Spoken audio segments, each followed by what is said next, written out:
Welcome everyone. So in the last video, we left off taking a look at the datasheet for what turned out to be the flash ROM. Now, if we weren't already suspecting this or aware of it, this just confirms to us that there is going to be some sort of firmware that's loaded onto that ROM. If you're not familiar with what firmware is, especially in embedded systems, generally this is going to contain the operating system, and the root file system. And this root file system is going to contain, the file structure for that operating system. And it's going to have all of the files in it, like the binaries and scripts and configuration files that our device requires to set itself up and also to run.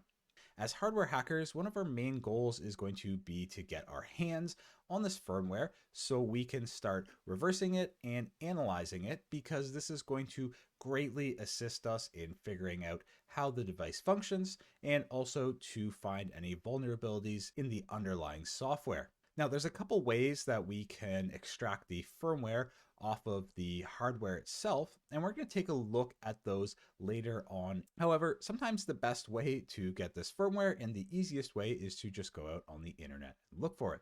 There's a couple different places that you will usually find firmware. One of them is on forums or other unofficial sites where people have been able to recover the firmware and then they've uploaded it for other people to use or analyze. And then the other one, which is usually the best method if you can find it, is just to get the firmware directly from the manufacturer. Lots of manufacturers make the firmware available to the public so that they can perform updates to their device when new versions are released. And for TP-Link, that is generally the case. You can usually find their firmware through the support section of the device.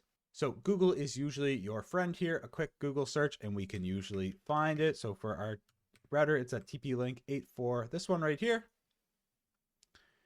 And I'm just going to add firmware to it here, first one. And then we've got this download link and it's under the support for our router. Okay, so I'm just going to click on the firmware section here. And if we scroll down quickly, just one of the things to note here, we've got the bug fixes and modifications. And if we look at number 10, they've kind of just tucked it down here. At the bottom, we get this enhanced device security.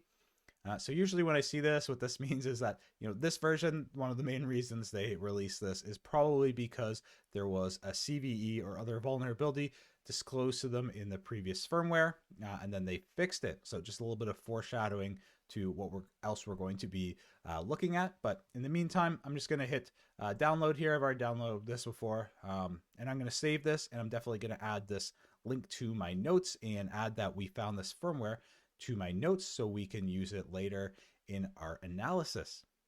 That wraps up this quick video on Recon and how to locate the firmware. I'll see you over in the next one.